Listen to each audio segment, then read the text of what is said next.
message. You are hearing me talk. On TV. Now, I am talking in my microphone. Now that you have a microphone that looks like you actually should be singing into it, Yes. this Yeah, I'm sure Maybe that's dangerous. Nothing bad will happen to you. dangerous. All right, we should do a I clap. just like to though. slow things down for a little bit here. Let's. God, I hate you so much. Oh, I could hide beneath the wings of a bluebird as she swings. Yeah. 6 o'clock alarm would never ring a ding a ding a ding a ding. Oh, everybody knows my name 'cause I have this internet fame. So Do come some, on, play Country a Roads, one Country Roads, come on. podcast with me. Do some John Denver. Come on. Wow, he Country really roads. did slow things down. He really, yeah. meant Almost it. heaven. You did it. West Virginia, Blue Ridge It Mountains, doesn't sound like him at all. the river. That's the worst John Denver I've ever heard. I hear her voice in the morning now. She calls me. The radio reminds me of my home far away. Hang on, I just tweeted that we're starting now, but I'm going to tweet to everybody to stop listening and watch it. And I should have been home yesterday. Yesterday. Phil, And yes. have you by any chance seen the Cookie Monster commercial? The Siri Cookie Monster commercial? I think so. Where I he's think making so. the cookies. and Where he's he gets- making cookies. Yeah. You love it? Yeah, it's funny. The commercial It's makes cute. me smile every time. It's a cute commercial. Just throwing it out there. I was All mostly right. trying to distract you. So Clap, we're good. clap. Are we gonna do it? You gonna do a Clap. clap? All right, for the 500th time. We haven't actually clapped 500 times though. Probably about I've clapped 500 times. 700, really, right? Yeah, probably. All right, 3, 2, 1. I believe that's the best clap we've ever done. That was That perfect. was fantastic. Is everybody Perfect. recording? Phil, are you recording? I am. I'm looking at my waveforms now, and oh man, the they look good. waveforms. They look good. Those are good. Mhm. This is They so look sexy. nice. I'm just gonna. Oh baby, let me touch you. Just let me freak on it. Wave. What? Wave. Well, that's just weird.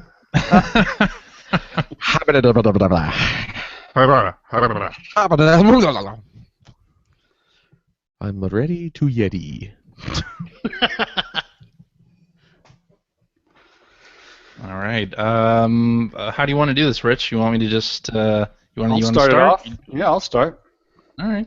If you give me the Okay. go-ahead, I will begin. The whole reason I've stuck around to 500 episodes is I wanted to hear how Rich was going to introduce the 500th episode.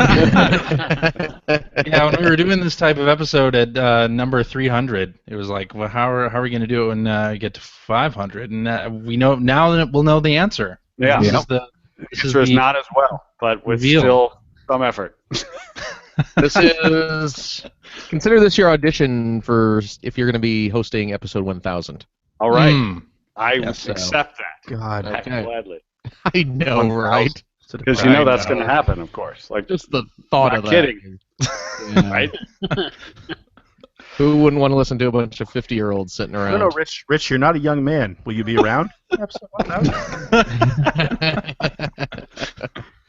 Mike Phillips and I are of similar ages, sir. Yeah, and where's Mike Phillips? We'll get into that. Mm-hmm. Beyonce concert. Oh, yeah. All right. Really? Well, hey, like many of you out there, I started listening to Player One podcast many years ago. Like many of you, I can't remember exactly what episode it was, but like many of you, it was close to a decade ago. And once you start listening to the Player One podcast, you really don't stop. I mean, sure, you might miss an episode here or there, but you always come back, just like the Player One podcast does. Like many of you, I've listened to dozens, if not hundreds, of video game podcasts over the years. Many of them have long disappeared, and others have lost relevance or appeal over time. Yet the Player One podcast not only survives, it thrives. And why is that? Well, it's easy, right?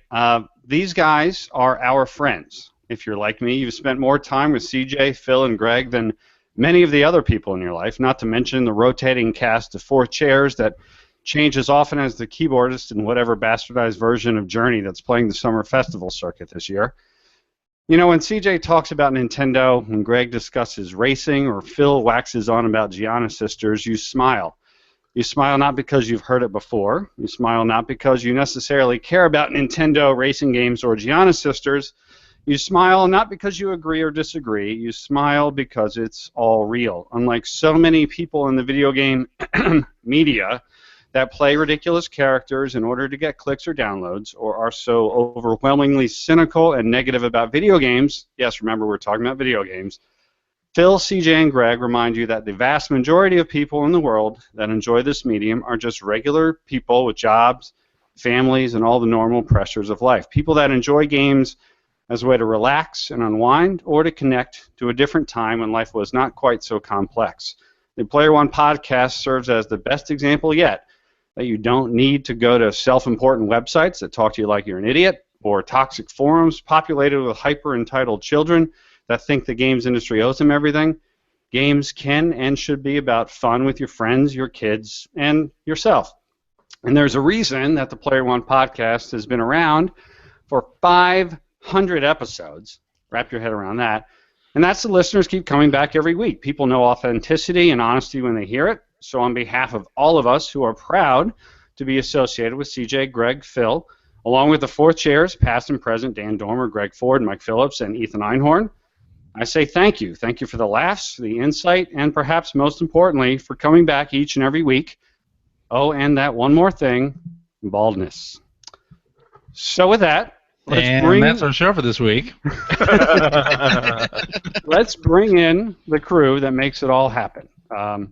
If the Player One podcast were Spinal Tap, he would be David St. Hubbins, the co-founder, lead singer, and exasperated orchestrator of all the madness, Mr. Chris Johnston. Chris, welcome, sir. Well, thank you. I go to 11. Totally. That's Like not his line. That's not his line. Yeah, that's wrong. Still.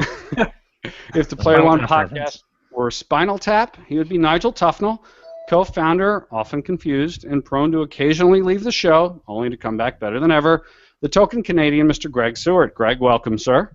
Thank you. I got nothing. If the Player One podcast were Spinal Tap, he would be Derek Smalls, laying the baseline of wackiness, not there quite from the very beginning, and always secretly angry about that. But we love him anyway, Mr. Phil Theobald. Phil, welcome, sir. You know what? I actually do have some zucchini wrapped in tinfoil shoved down my pants right now. So Also a stealth small joke. A short joke. Yeah. Hey, jeez, guys. And if the Player One podcast were Spinal Tap, he would be Eric Stumpy Joe Childs, one of the dozens of drummers whose ultimate fate the authorities have said are best left unsolved. However, if you think about it, it's much more apt to draw the comparison to Metallica. If the Player One podcast were Metallica, he'd be that weird bass player who joined the band 4 days before their induction in the Rock and Roll Hall of Fame and walked on stage with the other guys like he'd actually contributed something. Mr. Ethan Einhorn. Ethan, welcome, sir. Wow. Well, my lack of contributions, I'm going to keep this brief, but thanks, Rich. Oh my God, that was extremely insightful.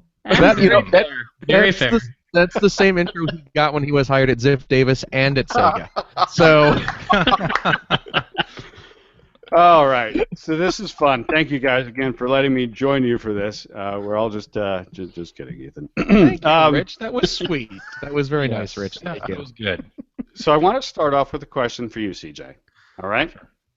Player One has been around for multiple console generations, not to mention the entire mobile gaming era, or mobile phone gaming era.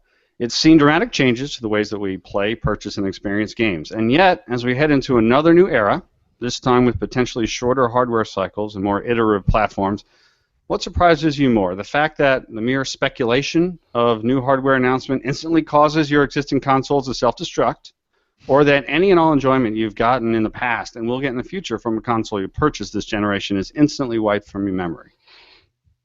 Oh, instantly wiped from my memory, right? I mean, you know, I'm only looking at new things and never the past. The shelves behind you just made that so perfect. I never play anything that I played years ago. No. So I will say, CJ, in all seriousness, when you do look back over the 10 years, what has changed most for you in how you play games, if anything? Or if you look back, has it actually kind of stayed more similar than not? A lot, actually. Now I get all my games digitally. I don't buy anything in the store. I don't order off of Amazon anymore. So that's definitely different. I mean, the shelves behind me now, I have digital shelves now. So that 10 years ago, I think we may have talked about it on this show. Like, there's no way I'm buying all my games digital, and now here it is, 2016. I'm buying all of my games digitally, and it's great. I love it. I love gaming in 2016. It's a lot better than gaming in 2006 when this whole thing started. Mr. Stewart. It's me.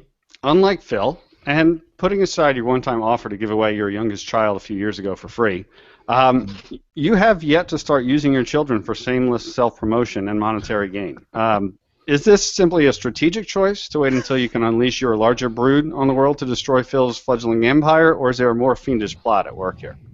I've just been building a hockey team. Actually, no, it's funny because there was a time when I thought I was going to start doing that because since I've been getting really heavy back into retro gaming, I've got my retro consoles hooked up, and my son in particular, especially when he discovered Teenage Mutant Ninja Turtles on the Super Nintendo and the Genesis, he had to sit down. We had to sit down and play them together, and he was filled with so much wonder at the games that I was sitting there thinking, God, I wish I just put a camera on him and recorded this because it would have been gold. And I've since actually talked to him, so like, because he knows about YouTube and he'd like to be on YouTube. I'm like, you want to play some old games with Daddy, and we'll put them on YouTube. No, I don't like those pixely games, Daddy. Oh, wow. I have no son. Oh, man. Anyway, but then he goes and plays Minecraft, so what do I know? They all do. Yeah. They all do. Phil. Yeah, but... Even though it's been a while, you are the most recent of the group to leave the world of the games media behind. Yes. In your case, you left in favor of the much more lucrative and personally rewarding field of public school education. Yes. Now I'm living like a king. After you left the media, how long did it take you to stop hating video games and despising all of your readers, considering them subhuman trash who should feel privileged just to read the words that you decide to bestow upon them? Oh, I still think of them like that. Yeah. Anyone who listens to the show, I feel that way about. So I never, I guess, would probably be the most accurate answer. No, it was a relief getting out of games. There are so many things that I see going on in the world of games that makes me just so glad that I don't have to sit there and cover it and be entrenched in it anymore. All the crazy controversial things and all the whining and crying about death threats over a game delay. That sort of nonsense makes me go, even reporting that the game is being delayed can get you death threats, which is even worse. Yeah. I would rather deal with parents who buy the teacher's manual of math books so that their kids can cheat on the tests. Really? You'd be surprised. Oh, wow. But then people actually threatening to murder other people because a silly video game is coming out. It is amazing if you're not in video games how you're really not aware of all of that stuff going on. It's really easy. And it's ridiculous how if you are in video games, how when you hear something like that, you just kind of go, oh, okay, yeah. I mean, those people are makes sense. I mean, those people are nuts, certainly, but this is just what happens with video games, right? We have a message just coming through the wire, by the way, so I want to see if I can play this for everybody. Wow, 500 episodes. Congratulations, guys. As you no doubt recognize my voice, this is Mark McDonald from the number 2 NeoGAF rated best video game podcast. That's number 2, not number 1, but not number 3 either. 8-4-Play. With me, I've got JJ and John. And John, what is 500 in Roman numerals? Oh, Jesus, I don't know that far. Everybody, I think it's just, yes. We wanted to wish you guys a very happy 500. And, we're only at, we just passed like 150? Yeah, we're like 156. We're kind of more of the quality over quantity thing, but it's still amazing to us that, you guys made it to 500. Yeah. Every week, week in, week out, doing the work. Such dedication. Except for the times that, people leave or are gone for a year or two, or they have like an errand to do, or laundry, or, there's a sale at the candy store. Hey, that was worth it. For the most part, you guys are there, and you do it for nothing. That's right. I mean, you do it for the love. Yeah. The love and the donation. And the Patreon, yeah. And there's some money involved. A little bit. True, but it's more about the love, and I think the magic, I don't know what you guys think, because I know you guys will listen every week, religiously, every Wednesday when it's posted. I watch the live Wednesday Japan time. I can't wait for that. Also, like, they edit out a lot of the coarse language. I just tape a picture of Seward's face in front of me when I'm listening on the audio, because I just really like to look at Seward all the time. His beautiful face. The love panda. But I think when I asked myself, like, how do you keep going for 500 episodes, and what will ever stop the Player One podcast? Will it ever end?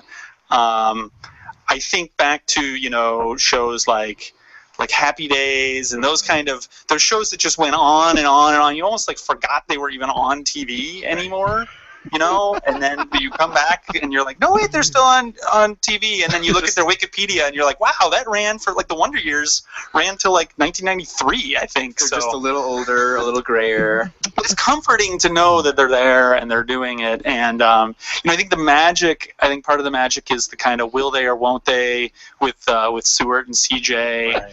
And then will they? They brought in a kid. I mean, they brought in Phil, so they brought in kind of their like Leonardo DiCaprio in the later years to kind of like young it up a little bit, but it worked. Oh no! Oh no! Oh, got a little buffering here. Sorry, hold on. Buffering. What's happening here? Live show. Technical Leonardo DiCaprio in the later years to kind of like young it up a little bit, but it works. My. Buffering. Ugh. Scrap it! We're starting over at 1. Start over. Let's try this again. My apologies. That's okay. This is why CJ doesn't edit these. That's right. Well, the funny thing is, we asked for a minute or so and actually got a little bit more than that from these guys. So bear with me here. Sorry about that. Yeah, let's just show about watching an old man figure out technology. No, I got the technology figured out. Yeah. We can't leave it at Phil as Leonardo DiCaprio. No, we won't. We won't come back. We will come back to that because I will get it queued up on a different device where that won't happen. In the meantime, Ethan. Phil is Leonardo DiCaprio in Critters 3. Ethan, serious question for you. Sure. There's a 39-page hidden NeoGAF thread about this. There's even been an arrest, but no charges have officially been filed. So now in front of the world, please tell the truth. Did you, or did you not, have Dan Dormer, Greg Ford, and Mike Phillips killed in order to finally grab the permanent 4th chair on the Player One podcast? No, that's not what I would do. Our place is small, but not so small that it can't fit 3 cages.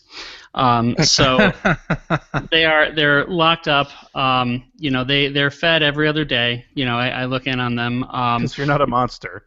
Right. I mean, the kids wanted a dog, but that's like too much to clean up. And this is nice and tidy. We keep it in the garage, and this little stable for 3 folks works pretty well for all of us, I think. When you have been on the show now, probably regularly for, I'm going to say, about 6, 7 episodes. Is that a fair statement? I think that's about right. Yeah, I haven't been keeping super close track.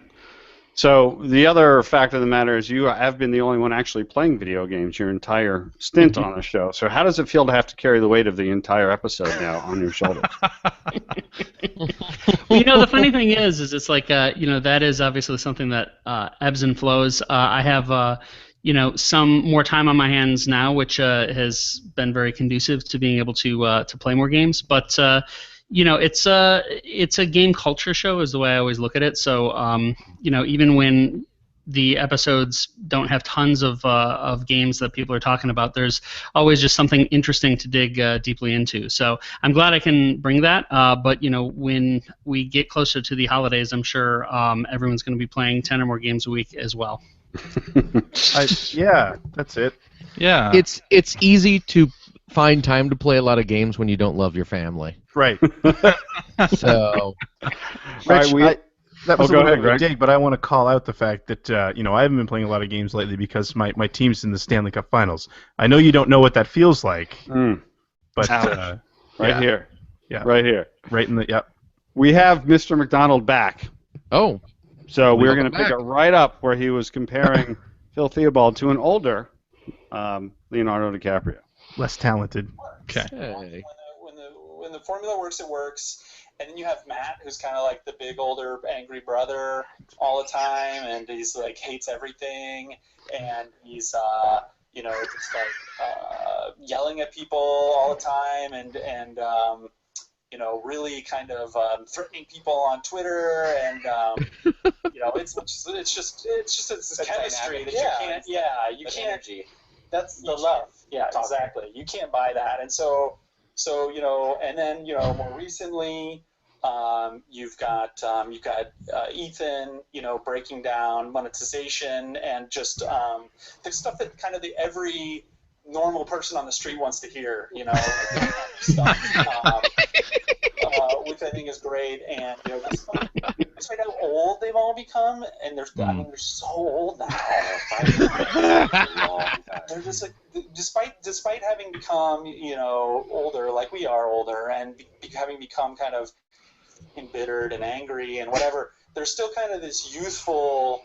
There's still time to talk about amiibos, kind of like the Golden Girls, but not really. Yeah. Well, then, but there's still time to talk about amiibos and Skylanders and candy and Legos. Yes. And I mean, not that I don't listen to those parts, but there's a lot of that kind of talk for people who want that, and you kind of know, like, if 12-year-olds are into it, like the Player One podcast is going to be talking about it. And so you can go there and find out, like, what's happening on the schoolyard still. Yeah. There's And I think that's a lot more cool, Sega too. talk than the average podcast too. And there's a lot of Sega talk, and there's hold on here, I'll be right back. Go. Yeah, well, those guys. Nice. There we go. Got a Sega employee on the show. Well, that's why I'm the a fan. biggest Sega fan in the world. That's why I'm a fan. As someone who grew up on Sega, it's nice to have a podcast out there that, actually gives Sega time of day and Focuses on the little guys. Right, and remembers those times in a kind of positive sort of way, which we don't on our podcast. We have more of a Nintendo bent, but A little more average, and I would say fair. And, sure. than, those guys. But, I like the guests they have. Kevin Larrabee, a friend of the show, is on from time to time. And, he's really good on that show too, especially when they talk about the Fast and the Furious. Yeah, I don't know if I would know about Kevin Larrabee if it wasn't for the Player One podcast. I think they've introduced, they kind of have this cavalcade, almost like Pee-wee's Playhouse of fucking All right, never mind. And then, it's also part of the charm is you never kind of know. You have the regular cast, but some people come in, some people go out. You never know quite exactly what you're going to be getting. I'll be honest, it's not the same since Greg Ford left. I'm just going to say it. Let's just put it out there. I think we're all thinking it. I'm just going to say it. Sure. But Accurate. in all honesty, it's pretty awesome. I think we said it before, but it really feels like being back at EGM and your friends who just know a shitload about video games and hanging out with them every week and getting to talk to them about what the games and honestly something that they do that I think is really great is they almost all of them a lot of times will play, especially the major releases, and so they can actually talk about it as opposed to our podcast, the A4 Play podcast, where lucky if one person has played the game. Well, we have to actually pay for pretty much all of our games. We don't have that Patreon. We do too. Exactly. I know, but all joking aside, in all sincerity, guys, congratulations. It's amazing. That's almost 10 years, which is really amazing.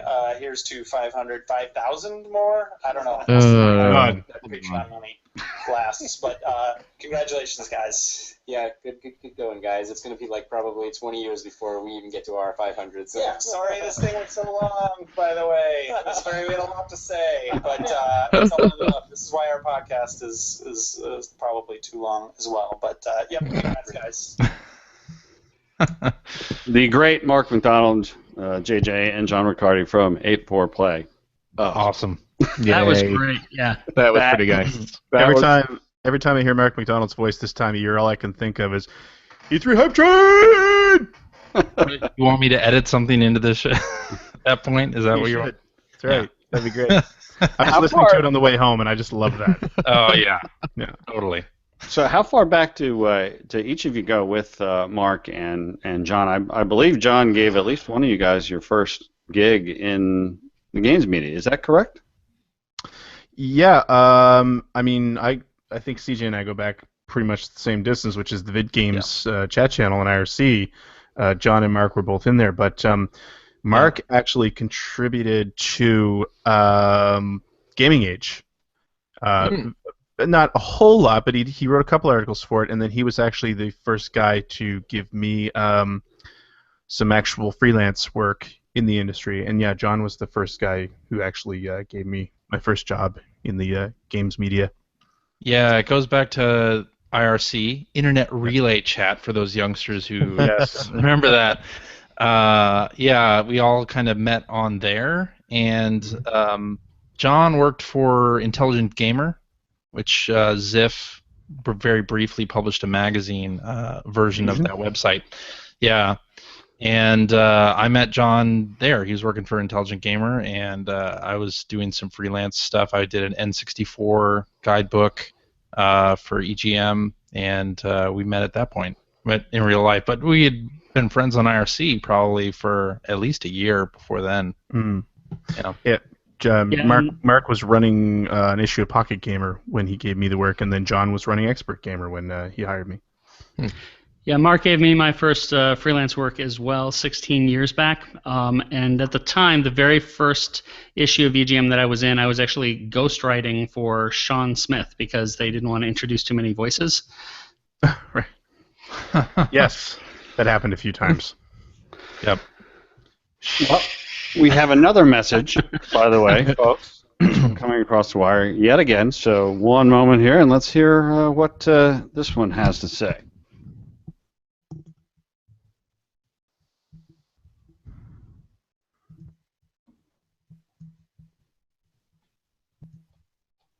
Maybe. Hey guys, long-time listener, short-time host, Greg Ford here, and that's short-time host, not short host, which is kind of Bill's. Hey. When Player One historian Rich Grisham approached me to contribute to episode 500 of the Player One podcast, I knew it was time for me to finally step out of that cone of silence I'd been in order to offer you the props that you guys deserve. 500, huge congrats. Rarely does any show make it to 500, let alone 300 or 400.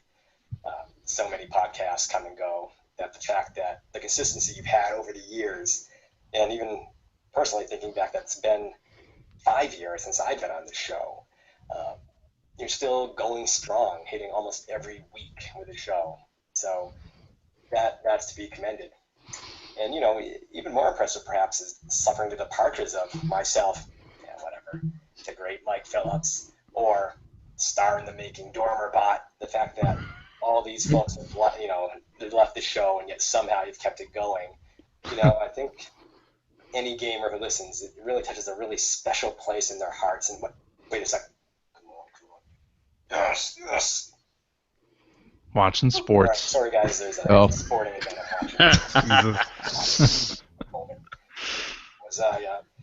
So even I've remained a listener every week, and Ethan CP Einhorn has been a great addition. He's a good friend of mine, and I know he knows each of you guys, CJ, Phil, Greg, even longer.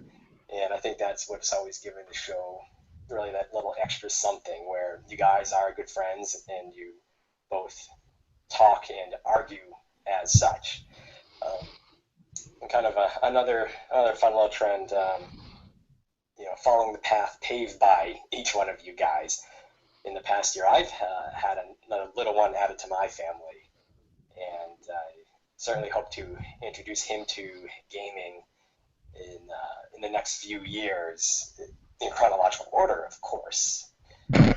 Yes. It's funny how now all that baby and kid talk has become more relevant for me, and perhaps in the past I might have zoned out during that time. I can now appreciate where you guys are coming from. And maybe Player on Podcast and Babies, that's just the magic of the show, perhaps its greatest legacy. Like I said, I'm still a regular listener to the show, and I don't always agree with your opinions, but I just love that you guys have them, that you have those discussions that we would be having if we were meeting up in person as well. And I just hope that this show keeps on going. I think saying 500 more might be a little bit aggressive. But I certainly hope you guys keep going as long as it's still fun. And I just want to give one final congrats and leave you with one question.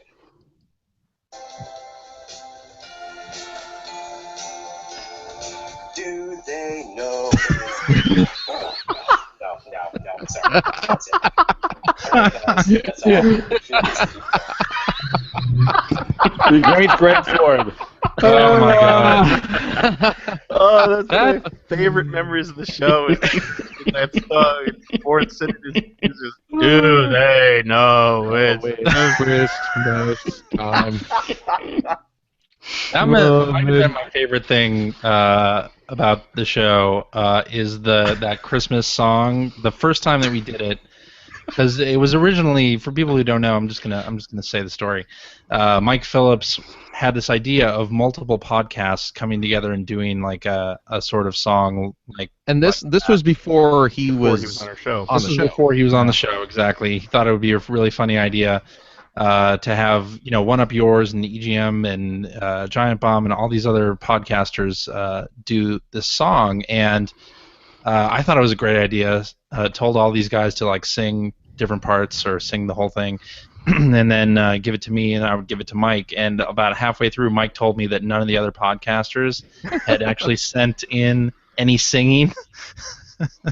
It had not responded to his email or whatnot, but I was still interested in doing it, and I encouraged everybody to do it, even Ford, who continued to think, everybody else continued to think that they were going to be one of like many other podcasters on there, and it was just great, and it was a lot of fun to edit too,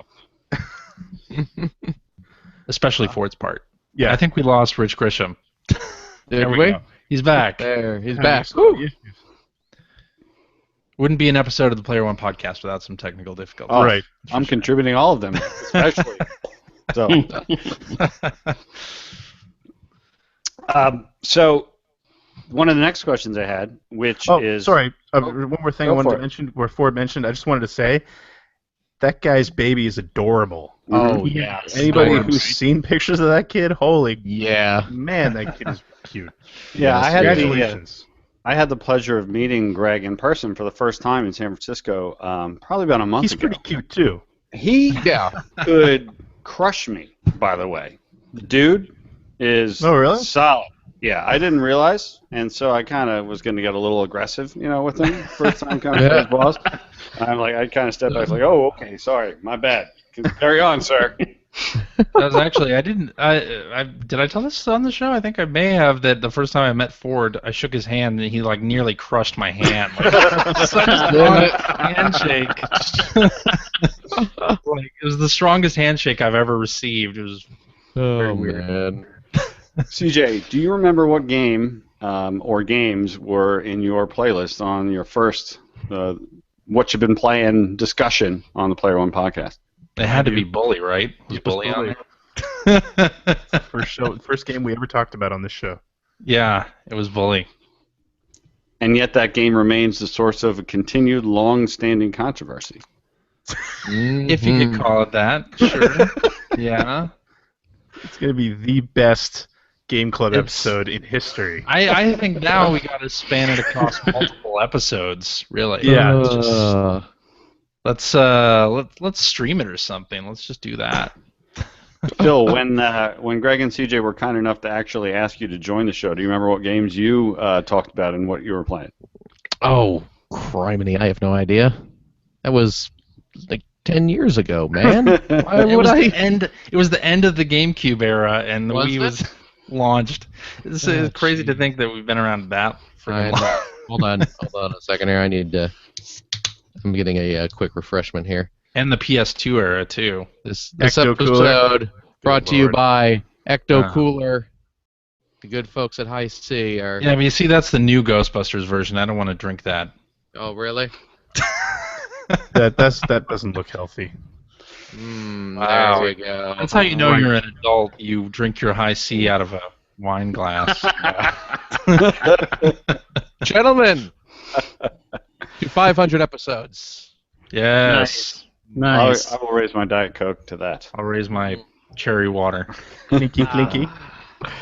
Hey, Ethan, I have no idea what I was playing. I'm sorry. Ethan, while many of us do know the story, a number of us don't. Although, if you guys haven't been listening, seriously, where have you been? I mean, 500 episodes? Come on. Can you talk about how you met these guys and perhaps share a tale or two of adventures that you may have experienced with them, leaving out the one we discussed earlier that our lawyers have advised us never to speak of again? That is, of course. Sure. So I started working with these guys as a part of an introduction from a friend of mine that was a film major, like I was, and he had worked at EGM and saw that I had a poster for Metal Gear that had EGM on the right of the poster. And it was the coolest thing in the world for me to, first of all, realize, because I wasn't aware of it, that my all-time favorite magazine was just like 30 minutes away from my house, but also to be given this kind of magical mystery tour coming there and seeing guys my age just sitting and, playing games and chatting and the entire time, the discussion was always centered around what was coming out next month, not what I could get in stores today, but what was actually coming out,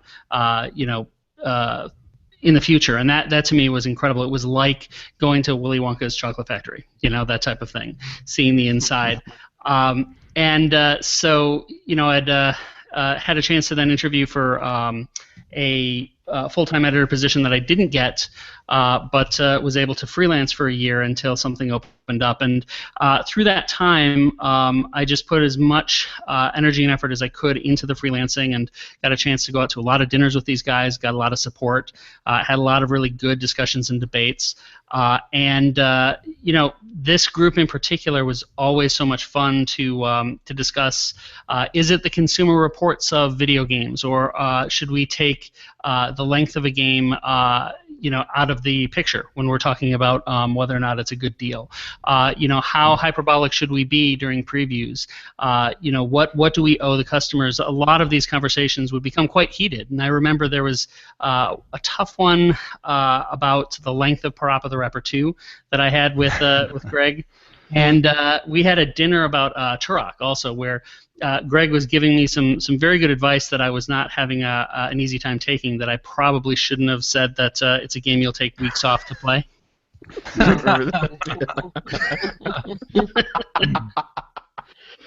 So, I mean, we righted that wrong because, that holiday when the game came out, we had the Cole list in Game Now, which was, here are the games you want to give the list to your parents that you want to make sure they never buy for you.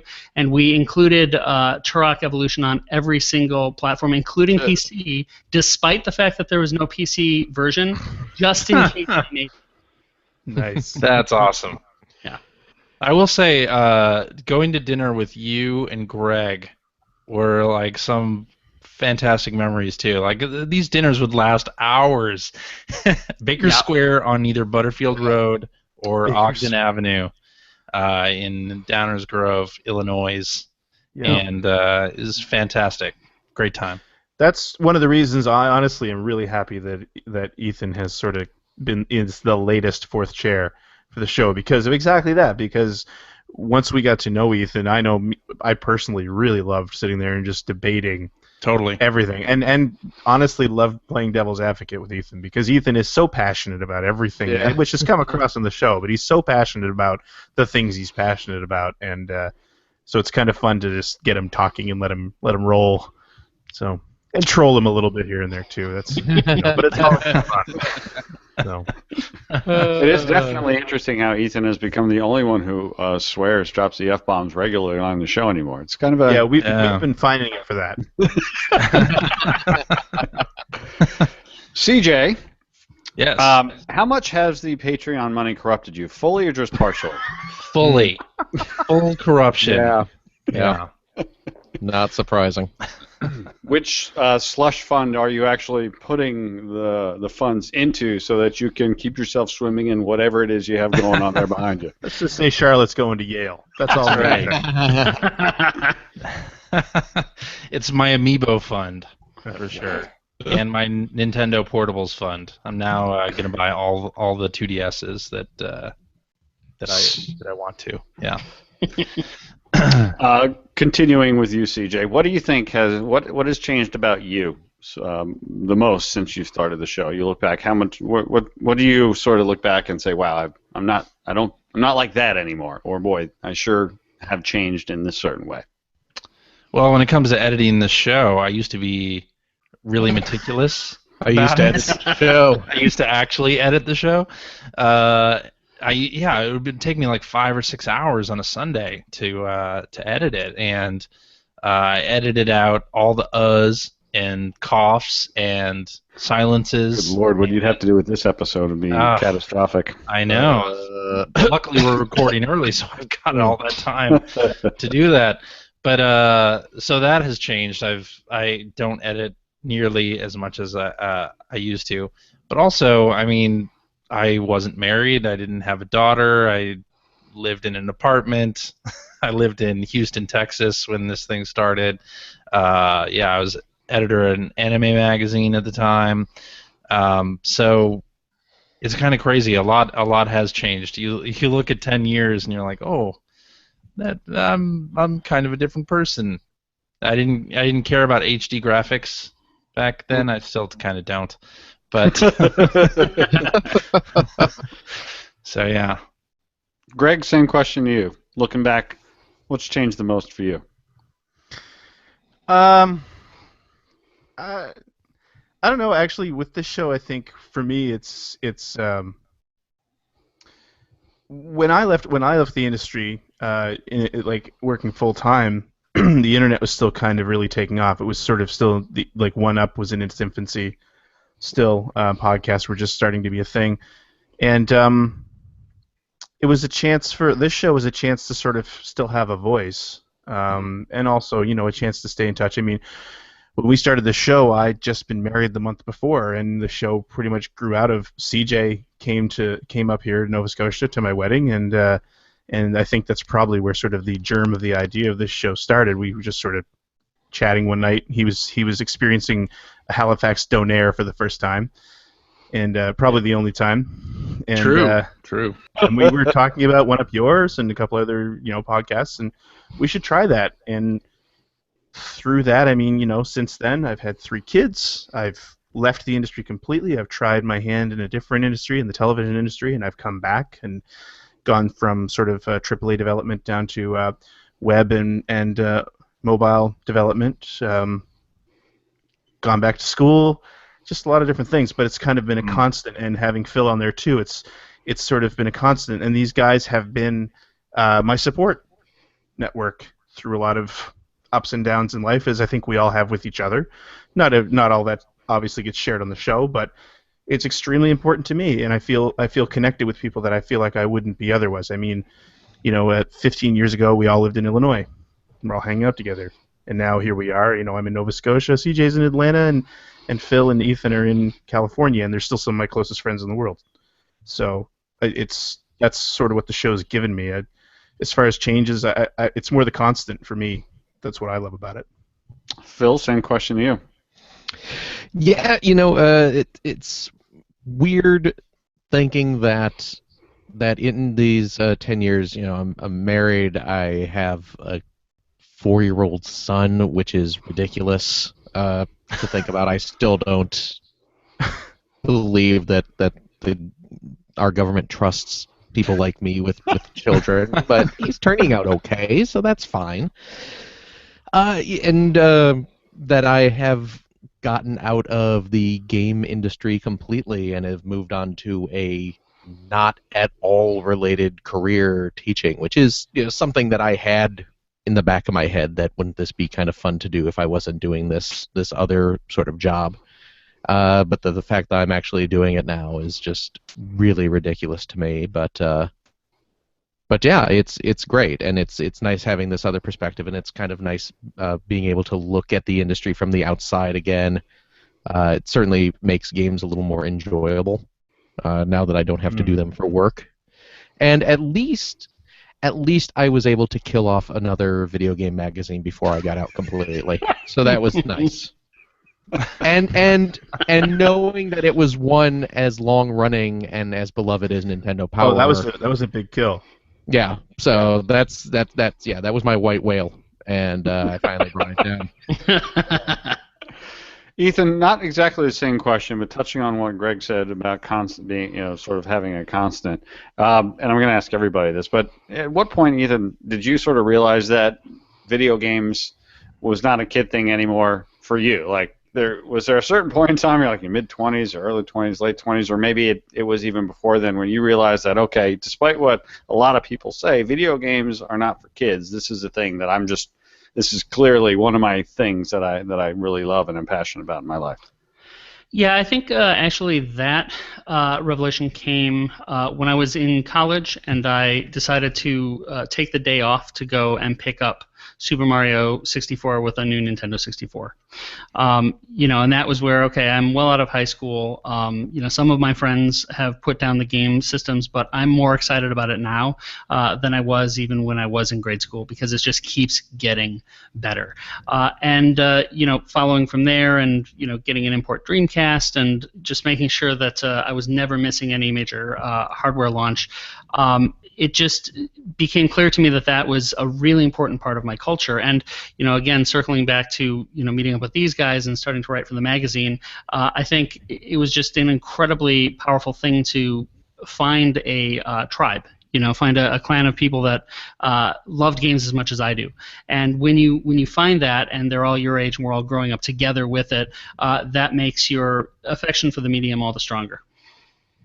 So we'll circle back. Phil, I mean, was there a moment where at a certain point in time you're like, okay, yeah, this video game thing is not something of my youth, but this is what I'm going to probably enjoy from now, as through adulthood?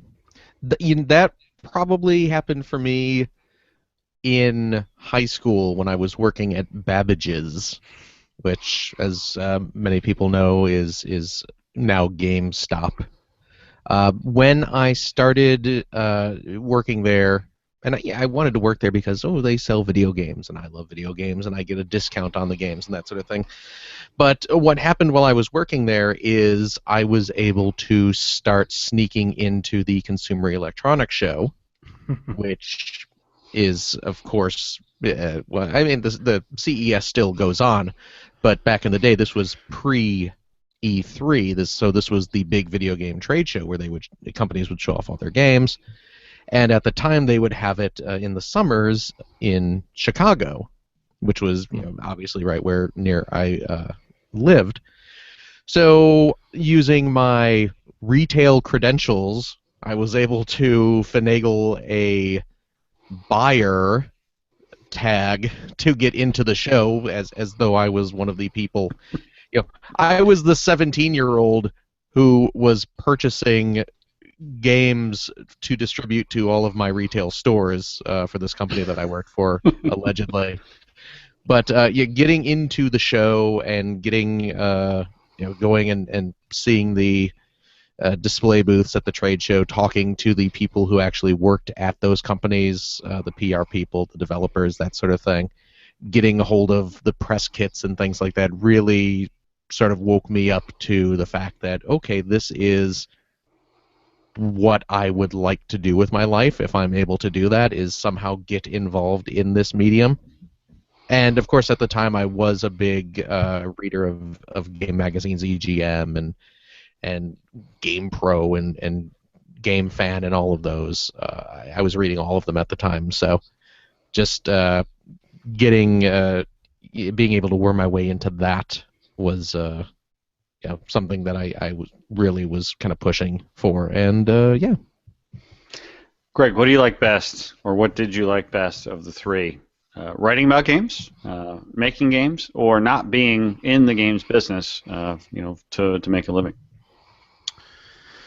I don't know. I think I really enjoyed writing about games. I will say that. Although I really enjoy making games sort of at the level that I am now as well. The time in between was not as great, but it also has a lot to do with the people. And Ethan kind of touched on it about finding a tribe, and that's exactly how it felt at Ziff Davis. And when I left Ziff Davis, I spent the next 15 years trying to find something similar, finding a similar group, which I'm really happy to say that I feel like I have now in my professional career. But it was also the same, that working at Ziff Davis, I was 23 when I started there, and that was also the same time that I kind of realized that, yeah, games aren't kid stuff, because here I am making a living doing something that I love, doing something with video games. And it was also opening up the world to me as far as what the industry was, meeting developers and meeting, PR people, publishers, all that sort of thing that I really had never crossed paths with before. So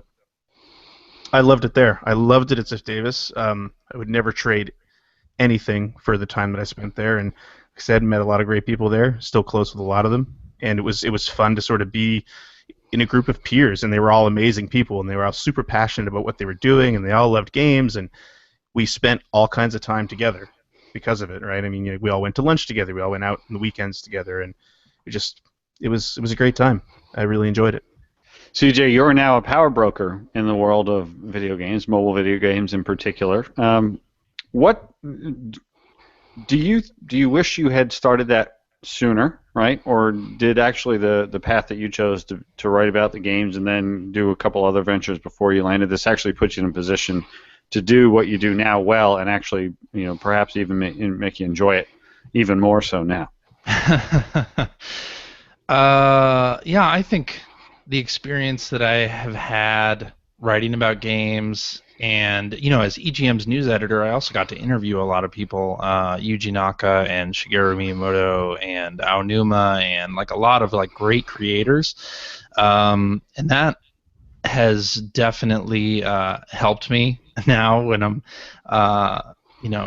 when I'm evaluating a new build of a game or commenting on it. The experience that I had at the magazine reviewing games and talking with creators has just helped so much, and just being a lifelong gamer too, and having played everything from the classics to crappy games for PlayStation 1, like that Flintstones bowling game that I gave a 0.5 to in EGM. Really really appreciate being forced to play crappy games. Now that you're helping people make games, you can point out things that could be improved. And I wouldn't choose any other path than the one that I have taken, a long and meandering path.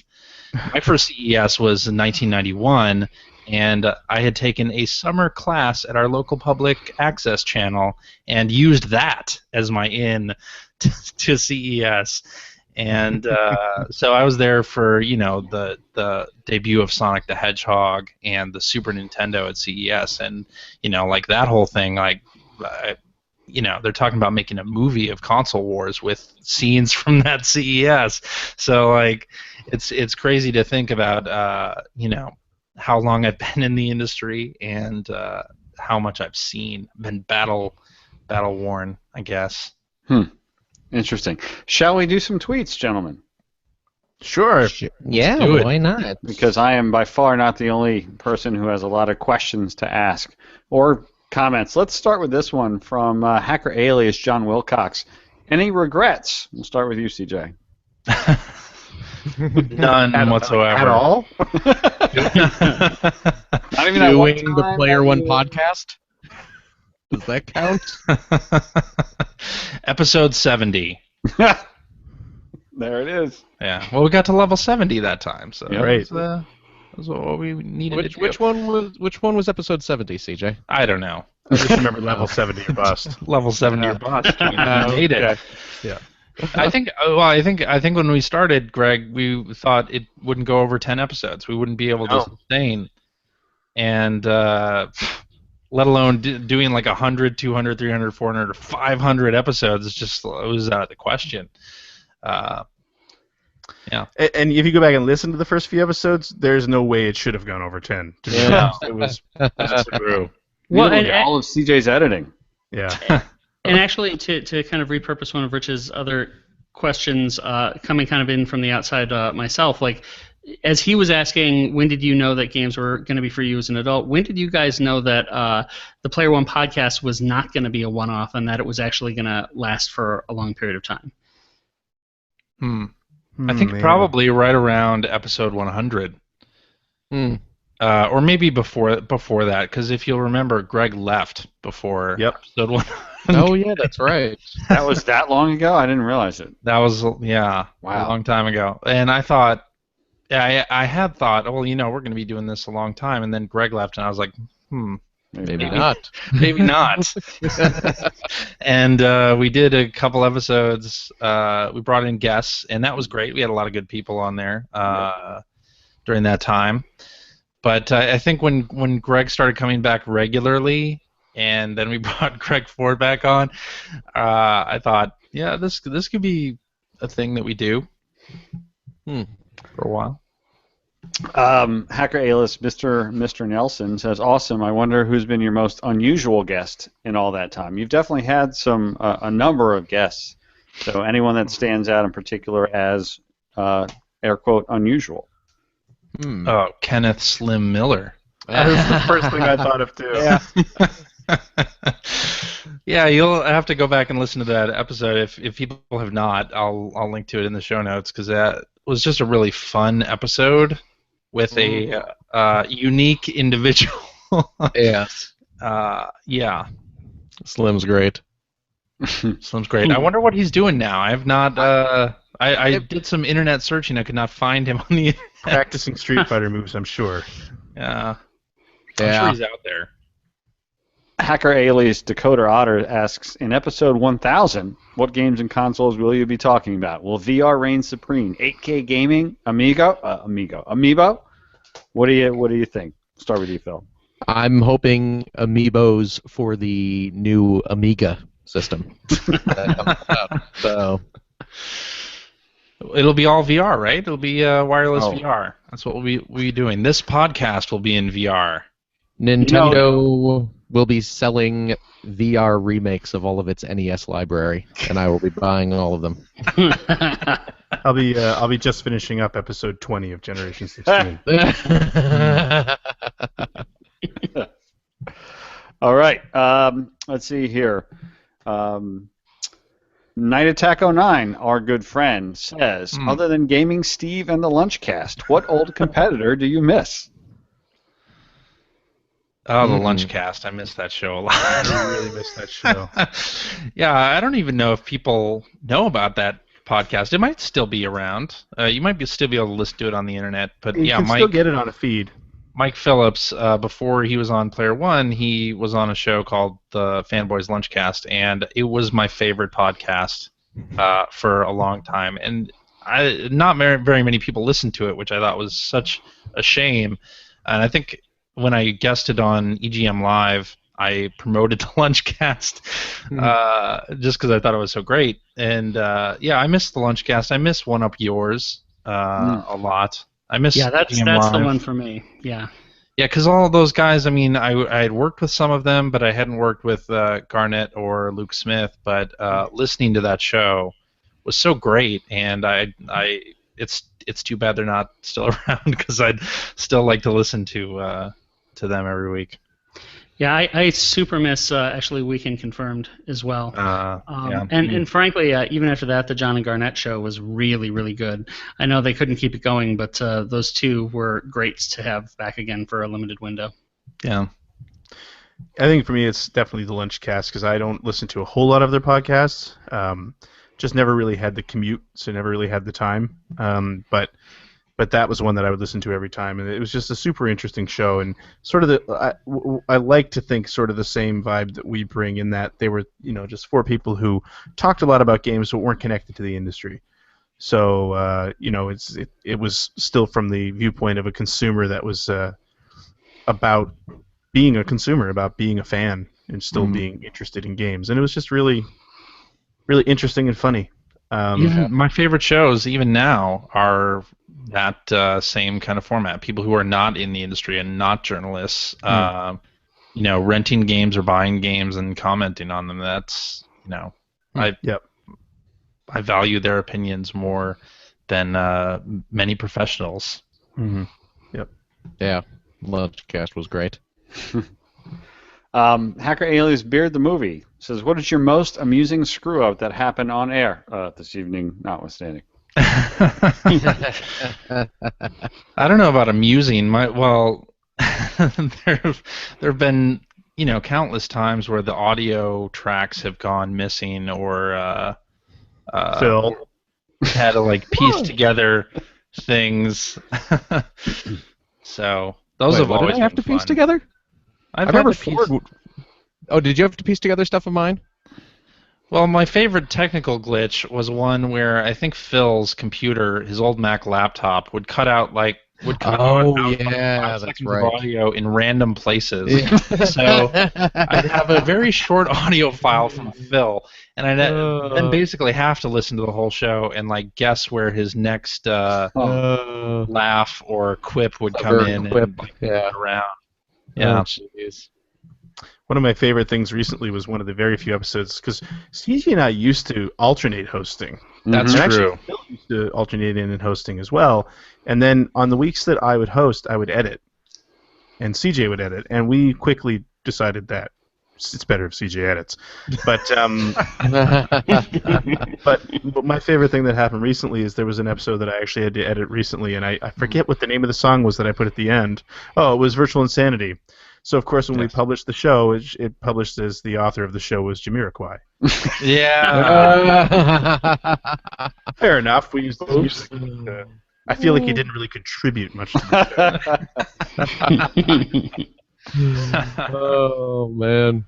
Hacker Alias Z Miller 1902 simply says, you guys rock, that is all. And I completely agree with that. I'll go with that. Hacker Alias Donald Mick says of episode 500, and I only personally ruined one of them. Congrats. We gotta have Donald Mick on again, and Space Kappa. We only had them on once. I wanna be on an episode when we have Space Kappa on, because I didn't get to be on that episode, and I really enjoy his stuff. Yeah. Speaking of former guests, Hacker Alias Kurbatashi says, for real though, Halo 3 get-togethers with the P1P cast and community are some of my highest all-time gaming highlights. Those were great. Yeah. I didn't even really enjoy that game that much, but I had so much fun playing. Was that Forge? Was that Halo 3? Yeah, we played around with game types and modes in Halo 3, and it was absolutely fantastic. Yeah. Overwatch is bringing some of that back. I play with Mr. Alarm and Kurbutashi and all those guys, and that's been a lot of fun too. Fire some of that up tonight. Yes, I'm ready to go. This is kind of an awkward question, but I'll ask it anyway. From Hacker Alias Justin Brimley, has there been a fourth chair you've had in mind but were never able to recruit? Mark McDonald. Right in front of. Anyone but Ethan? Wait.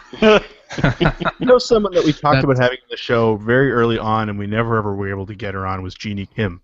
Oh, that's right. Yeah. Who people might remember from EGM, but she was a very close friend as well to a lot of us. Chris and I hung out with her a lot in Illinois, and we always kind of wanted to get her on the show and never ever got around to it. Yeah. Good friend Hacker Alias Sports Gamer says, "What did you monsters do to Greg Food?" Hacker Alias Greg Food. I miss him. Well, as we proved tonight, Greg is alive and well. We got him late. I believe that was his first audio appearance on a podcast since he, I believe in the middle of the show, left the Player One podcast. Right. Very likely. Yeah. I mean, I still hang out with Ford anytime I'm in San Francisco. Usually I call up Ethan and Ford and sometimes Phil. Sometimes and, Phil. And we hang out. So. Ethan likes to joke. Ethan likes to joke that he's got the previous fourth chairs locked away in his house, but that is not true. Actually, the truth of the matter is that CJ collects them when we are through with them, and is building a human centipede in his house right now. That makes it weird. Ford fortunately is at the front of the line, so he was able to phone in with his message. So Ethan, you better continue to impress, because there's no room at the front of the line anymore. No room at the front. Hacker Alias Carl J. Ward asks, "Have you ever dared to count up your total gaming spend, either ever or even in a year?" Oh my God! Oh, I don't want to. There was a year that I tried that, and it got pretty scary by about May. So I think you talked about that on the show as well. Yeah, and I remember that. Decided against it. Well, we have a thread on our forum, the purchases thread, and a lot of listeners contribute to that, and it's great to look at that. And I usually, like, in January, I start putting things on there, and then stop. Who knows when your wife will stumble across that thread. Oh man! Actually, though, on my blog, that's one of the things I do every single week. Is I list my year-to-date total and what I've spent every week and how many hours on every game I've played. And so I can tell you right now that as we have just hit June, I've spent $1,019.55. That's actually less than I expected. Yeah. It is amazing how much you can get for less these days, even though it is still expensive to play video games. For example, this year, as I've transitioned roles, I've spent a lot less money on games, but thanks to Games with Gold and PlayStation Plus, there is a tremendous amount of good games, not just games. Yeah. Like the other day, I started playing Tropico 5. I had never played that game, never played that franchise, got it on PlayStation Plus, and like 2.5 hours later, I looked up, I was like, wow, this... there's so many examples like that. Do you find yourself spending more now than you did, when you started the game, or less? When you started the podcast, or less money now on games when you started the podcast, CJ? Less, because back then I had a lot more disposable income and no family to deal with and all that good stuff. So. Yeah, a little less. I'm definitely more choosy about which purchases I make now, but yeah. Bill? Yeah. Oh yeah. Same deal. Same deal. Got it. Yeah. Wife and kids. Got to be a lot less carefree with your disposable income. Greg, you're rolling in the big time money because all you talk about every week is every new game that you got. Are you somehow still spending less than you did when the show started, or are you rolling in it big time? It's all those E3 pre-orders. That's the thing. I'm spending more than I did when the show started because I was pretty much broke when the show started, but I'm spending less than I did a few years ago because of, kids. They're expensive. Yeah. Ethan, are you at or below, above or below the level that you were, say, about 10 years ago yourself? That's an interesting question because it's been, I've paid pretty close attention, and it's been pretty constant, no matter where I've worked. If it's been, just doing freelance or, being a director at a company, it's always been about the same amount, which is about $2,500 a year, except for last year where there was a really big spike when I was, starting to try to understand free-to-play games, and that's why I've started to keep track so that doesn't happen again. So generally it's $2,500 though, and has been for the past 10 years. It's remarkable. Not that bad. Just put that into a 401k projector, because then you'll get very upset very quickly. Yeah. Hacker alias Benjamin Rivers says, "What's the one game you think you've probably played 500 times since the show began?" What do you think, CJ? Rock Band. Okay. You definitely. I would believe that for sure, based upon the number of years you've been talking about it. And this is what you definitely, at least your second console with it, right? Yes. Console generation. Yeah, because actually, so Guitar Hero, I think started on the PlayStation 2 era, but I didn't get into Guitar Hero until the 360 came out. I intentionally waited. I was like, I'm not going to buy plastic instruments for this old generation. I'll just wait until they have, the next iteration of it, and then I'll be set for a couple of years. Greg, I think I know the answer to this, but what's your answer? I don't really know. I'm curious to what you would say, but I'd say it'd probably be either one of the Forza games or one of the Gran Turismo games. Well, I was thinking iRacing just because you've been talking about that for quite some time. Yeah, off and on. Yeah, but I usually play it about once a week now, so it's building back up. It's got to be some kind of racing game. Nope. Picross, maybe? One of the various Picross games? I'm trying to think. I don't know what other ones I've returned to. That or some form of Samurai Warriors / Oh, yeah. Some Musou game. Musou game. See that? Yeah, I could see that. Ethan, over that same amount of time? Yeah, I mean, for me, it's been Fire Emblem. That's the one that I just will, get sucked into, and there will be weeks where I'll spend, literally 10 hours on one stage, and then I won't play it for a month, and then I'll come back to it. Similar kind of question, but thanks to the world that we live in 2016, not only can you play new games, but you can play old games today in various places, from handhelds to PCs. Is there a game that you know for sure, CJ, that you were playing on or around the time of Episode 1, and that same game you have played at some point this year, 2016? Bully. I was going to say. Because the remaster came out, or the PS2 Classic came out. The Game Club. I bought it. I picked it up, and I have played a little bit of it. There you go. So, CJ, have you found also that when you're playing some of these old games, if enough time has gone past, you literally don't remember 80% of the content, and it's like new? That was how it was with Twilight Princess for me. Mm-hmm. Yeah, exactly the same. Like Wind Waker and Twilight Princess, I played a lot of. I played like 80% into Twilight Princess, and I did not remember some of the sequences in that. So.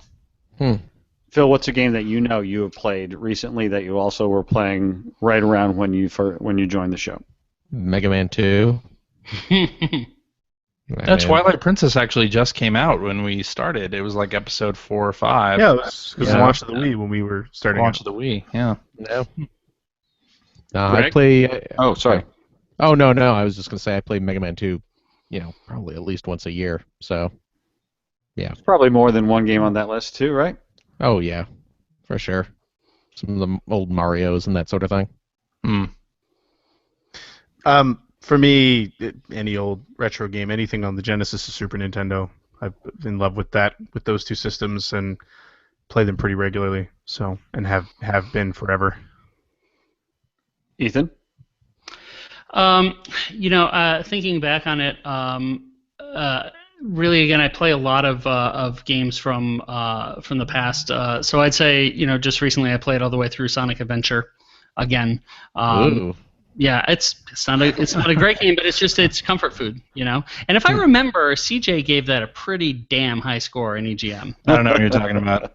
No. Didn't you I actually Star Fox Adventures too, though? I don't think I reviewed Sonic Adventure. I think you may want to look it up. Glance. My boss is not White Tiger. I know I've got this information somewhere. I mean, at the time, it was pretty good. For the time. Yeah. If I revisited it now, of course. And I guess my point is, sometimes, games don't necessarily age that well, but there's still that kind of nostalgia comfort in playing it and going back to a different era. And the greatest, games are the ones that really do turn you into somebody 10 years younger when you're playing it. Yeah, absolutely. Another one, this one from Hacker Alias Cheesecake John. He says, I remember listening to your first episodes while I sat at my classroom for my first year teaching, and I just finished my 9th. Oh, God. Wow. Oh, my God. I think there's another tweet in here to make me feel old from Hacker Alias Jeff E. Solomon, who says, I started listening when I was looking for 360 launch info. That was in high school. Best podcast on the internet. Hashtag 500 more. Wow. I do believe we have another message coming in, by the way. Hey guys, it's former enemy of the show turned ally of the show, Chris Baker.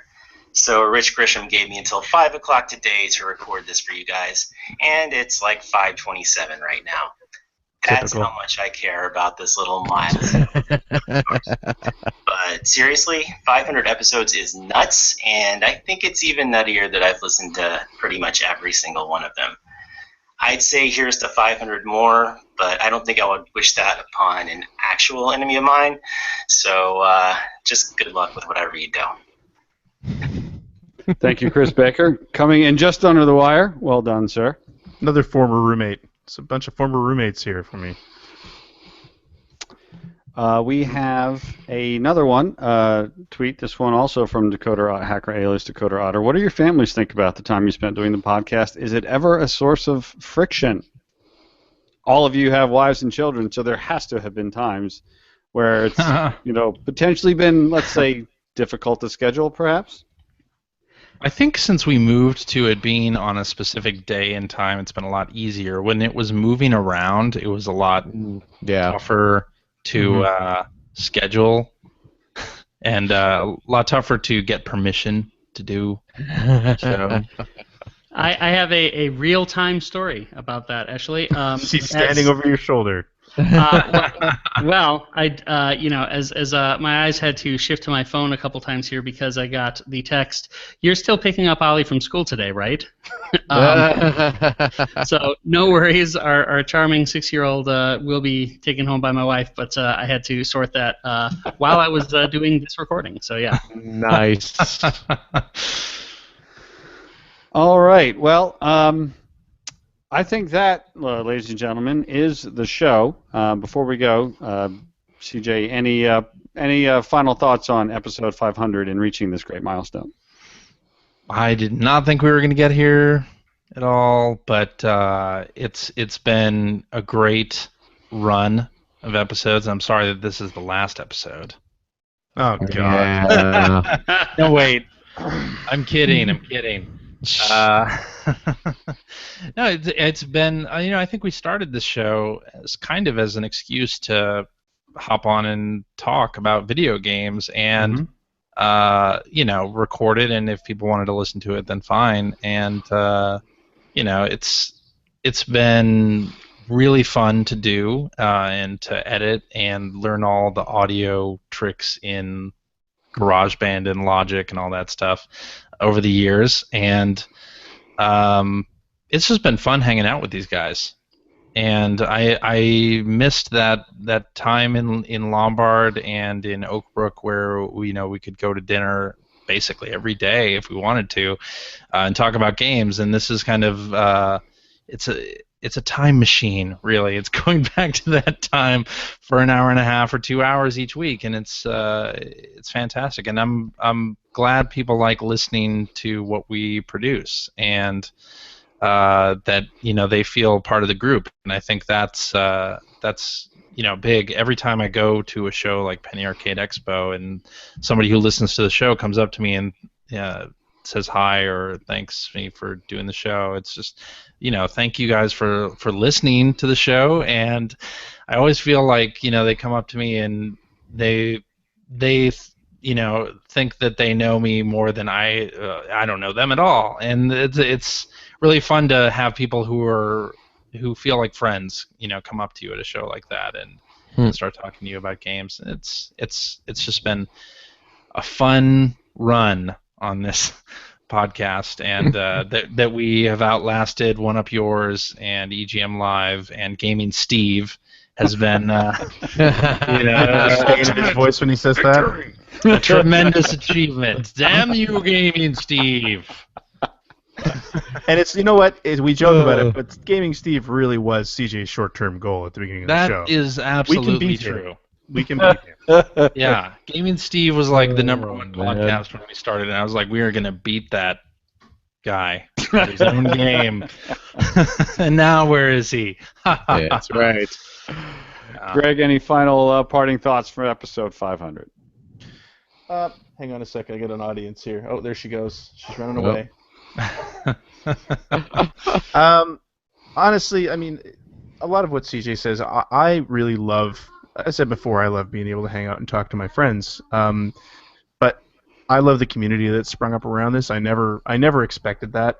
I never expected us to be doing this for as long as we have, but I never expected such a great community to pop up around it. And I haven't done it in a while, but even getting to go to like PAX East and having like sort of a community meetup, it just sort of blows my mind that that's a thing. And like to a person, anyone I've ever met out who comes up and says they listen to the show, or the people on our forums who have met in person, they're all great people. They're all great to hang out with and talk to. Yeah. And also, I love sort of the people that we've come across because of this. Met people like Kevin Larrabee and sort of got into the retro game crowd with, like, mentioned Space Kappa and Mike Phillips, which I kind of miss. But yeah, it's just been a great ride, and I love it, and I really hope we get another 10 years under our belts. Oh God. Yep. Phil? Again, it's one of those things I would never have expected this little get together. Like, yeah, I started doing the show just as an excuse to talk with CJ and Greg, who are good friends who live in different parts of the continent now. So I never would have really expected so many people would be interested in listening to our little chats that we have every week, and to all of those people who have been listening for 500 episodes, I'm so sorry. I'm so sorry about everything, all of it. I didn't mean it. It's like 30 days worth of audio at this time. Like, yeah, you could pretty sit down and just listen for a month straight. A month straight. Hey, we should. I'll tell you. Oh, go ahead. We should get together, the four of us, and live stream us listening to the entire run. Oh my God! For charity, a month-long charity drive of us listening to our show. Didn't we do that one episode? We did an April Fool's thing where we talked over ourselves talking. Yeah. Yeah, that was great. That was terrible. That was so good we never idea. did it again. A really bad idea. Really bad idea. It is actually super fun, though, to listen to those old episodes, like hearing CJ's early impressions of PS3, as it's just come out and stuff like that. It's fun. One of my favorite episodes still is the time I went out to the lines for the Wii and the PS3 and interviewed people in the lines. Oh yeah. That's still one of I still go back to that episode and listen to it occasionally because it's so fun to like hear people in the line from those consoles and their excitement or lack thereof, really wanting to just eBay the systems like that. That was fun. Nice. Well, I also want to say too, one of the very interesting that's happened to me personally is, this year I actually started my own company, and in the games world, doing marketing and PR, and a couple of the folks that are on my team now actually are from the Player One community. It's kind of amazing how how the community it's such a friendly, warm, inviting community. It's kind of amazing that some of the people that I've met along the way, I'm now working with 5-10 years later, and a couple of them, you know both of them obviously. We have parting messages from them as well. Hey guys, TJ Lauerman, aka That Sports Gamer here. When Rich asked me to record something for the Player One Podcast's 500th episode, I was very confused, being that I thought the show ended after 250 episodes, which Phil kept saying, so I stopped listening. So it seems like I have a lot of catching up to do. Sorry. I just want to thank you guys for all the time you've put into making Player One a great podcast and community, and I can't wait until 2026 when you guys get to episode 1000. Oh, jeez. Oh my gosh. TJ Lauerman, by the way, the guy who talked me into starting to raise funds through Extra Life. He's the captain of the team that I raise funds with, and another great guy that I met through the show. Yep, absolutely, and he is the community manager for Out of the Park Baseball and MLB manager partially through the company that we started by working with some of the folks in the Player One community. And here is the other one. Hello, Player One. It's Night Attack. Congratulations on your 500th episode. You've outlasted some great shows and continue to produce excellent content to this day. When I think back to first stumbling upon your show, I wasn't sure what I was getting into, but what a wild ride it has been. Your podcast has brought me many new friends from across the globe, and now even dragged me into the games industry itself. I love listening to your show every week and can't wait on the next 500. Congratulations. It is a truly remarkable accomplishment. And as always, I miss Greg Ford. Nice. That was Adam Burnett, Night Attack 09, community manager for Franchise Hockey Manager, too. So, on behalf of everyone in the player community, guys, thank you. Please don't stop. Like, seriously, don't stop. Because when you do, all that's left is, kind of sadness. No more Bane voices. No more Super Mario sounds when somebody's bored. No more Dormerbot. No more Night Trap discussions. No more Bully Game Clubs. That last one. That's not going to happen. And, of course, for sure, no more baldness. Well, except in Greg's case anyway. So thank you guys very much. Congratulations on 500 episodes of the Player One podcast. You guys are the best show on the internet. Thank you. Congratulations. Well done. Oh, Thanks, Rich. Thanks, Rich. Sweet. Thank you, Rich. Now do we do the outro? You can. It's your show. I don't know. Alrighty. That is our show for this week. Thank you very much for listening. If you have a question for us or would like to comment on something you heard, you can direct that to @P1Podcast on the Twitter, or you can go to our internet website at player1podcast.com. There you'll find our contact information. You'll find blog entries about Sega CD stuff from Mr. Greg Seward. It's a new one coming next week. Cool. You'll find Generation 16 episodes. It's a new one coming next month. Yeah. I don't know. Soon. Okay. And you'll find a message board, that community that Rich was talking about. That's how you can take part in that, and that you can comment on this episode with us and our other listeners right there at that message board. If you'd like to subscribe to the Player One Podcast, you can do so by visiting player1podcast.com or by going to the iTunes Music Store. While you're at the iTunes Music Store, you can also invest $1.99 cheap to pick up the Player One Podcast iPhone application. It gives you one-touch communication with us via voicemail and nothing else. No. Voicemail's been discontinued, but you can get a hold of us via the emails and the Twitters and the what have yous. You also have all of our episodes ready to stream right to your listening device. And hey, Android cell phone telephone users, Player One Podcast iPhone application is available for your listening device as well for that same $9.99. Also quite cheap. You can find that over there at the Amazon Android Marketplace. We're also on Stitcher Radio. You can like us on Facebook. You can smack us with a fish and call us Judy. Okay. I don't know. I'm just winging it here.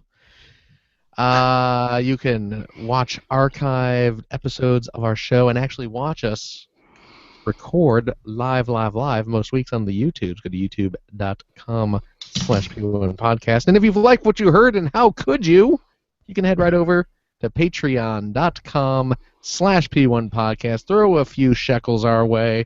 It helps keep me swimming in Ecto Cooler, folks. Feed my addiction with your hard-earned Patreon dollars. Now it helps keep the lights on. It helps keep the websites running. It and buys in fact, if you're watching the YouTube stream, you can see some of the fruits of the Patreon contributions. The microphone that Phil and Ethan and I have. Yeah. Are all I have a fancy new microphone. Name conspicuously missing out of that little group there, but yeah, it takes a long time to ship north. Yeah, dog sled. Perform better next time. Maybe he'll got my sock. He'll buy you a treat. Oh, you got your It's coming by moose. You know what you can put that on, Greg, to I know. To prep it. Yep. I had to stretch it out. Yeah, I like this microphone because it's like I'm talking into a robot's wiener. And I'm gonna get as close as you can. You got to get as close as you can to be effective. Yeah. I have my my blue snowball that I'm gonna set up right here. And I believe I have an older blue snowball. Nice, classy episode going. So I can get the full effect. So I might drop F-bombs, but I don't know if that's worse than detailed descriptions of robot cock and balls. Oh, see? I think the blue snowballs was going to be getting the full effect. I'm gonna. Ooh. And if you have a couple bucks left over, you can head over to generation-16.com and throw a few bucks towards Greg Seward to help support his fantastic Generation 16 series about America's favorite second banana, the Sega Genesis system. How's the latest episode coming along? It's coming along great. Just finished another segment. Oh, very nice. Yep. Can't wait to hear it. Pushing 40 minutes, and there's still more to go. So awesome. Love it. CJ. Yes. Thank you sincerely for 10 years, approximately 500 weeks worth of ridiculous, insane service and dedication to this stupid little show of yours. No problem. Really? No problem? I want all that time back. All that time that I did. Yeah. Can I have that back? No. I could have finished Bully 10 times over. Greg. Yo. Thank you so much for your approximately 10 years. You're welcome. Thank you, Phil. For the time when you quit. Yep. Like the quitter you is. I don't know what to say. Yeah, that's okay. That's okay. We all love those weeks. Ethan? Yes, sir. Thank you for expecting praise for 10 years worth of work, like Rich said. Sneaking in right under the wire. I helped make this possible. It's great having you on the show, though, Ethan. Where do you want to tell the internet where they can find you? Sure. Tell them about your blog.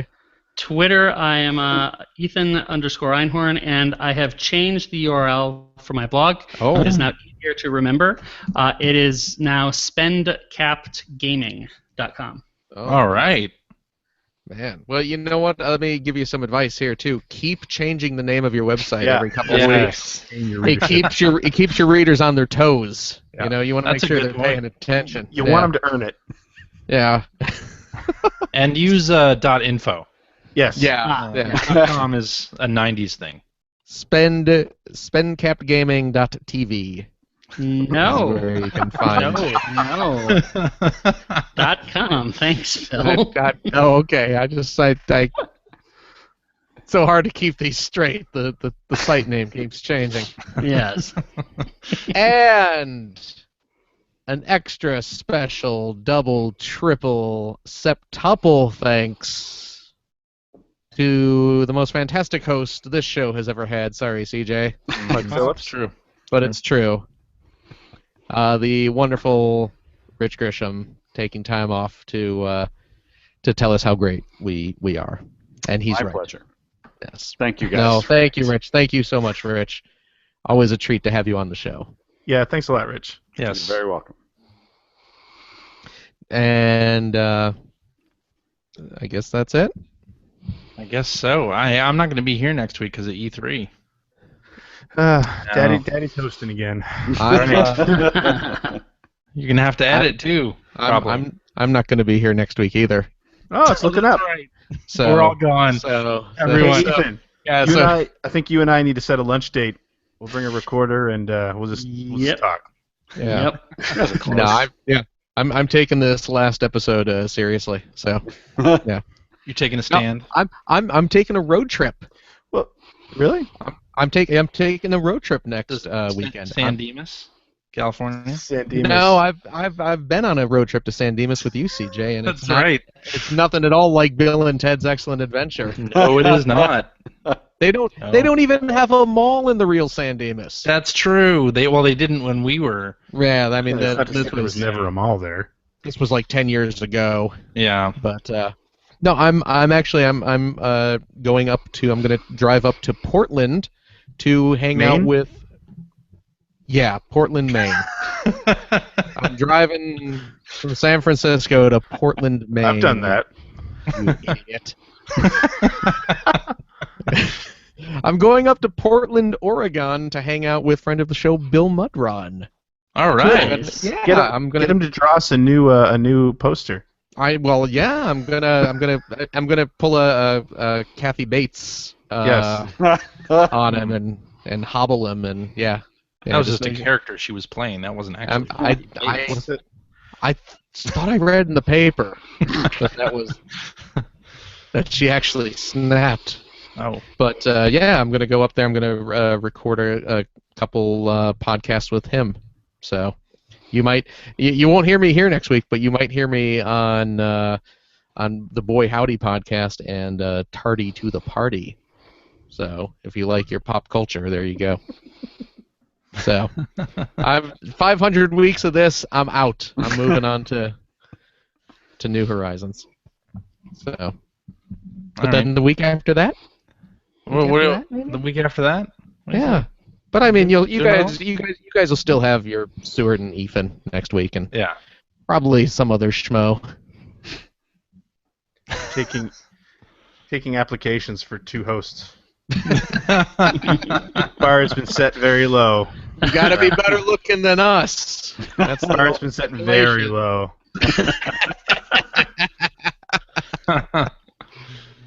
Alrighty. Bye, folks. Bye-bye. Baldness a plus.